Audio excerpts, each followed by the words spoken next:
Assalamualaikum warahmatullahi wabarakatuh.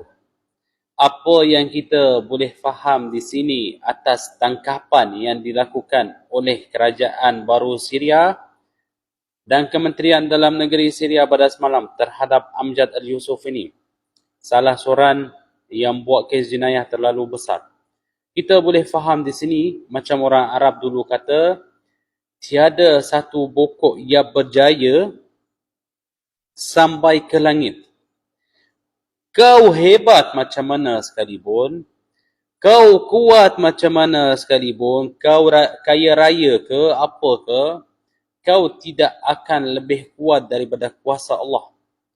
Kau cuba mensiksakan orang dan mensusahkan orang, dan banyak kes yang dia dah lakulah. Saya ada masuk video dia dekat channel tele saya.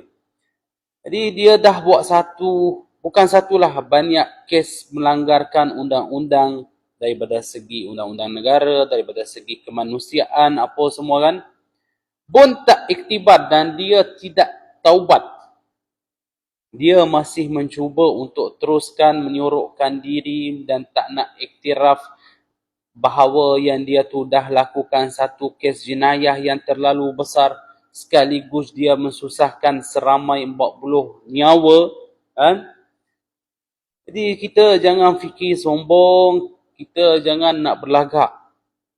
Kau hari ni berkuasa, hari ni kau berbangkat, besok tidak. Kejap lagi pun mungkin tidak. Allah punya kuasa lebih besar.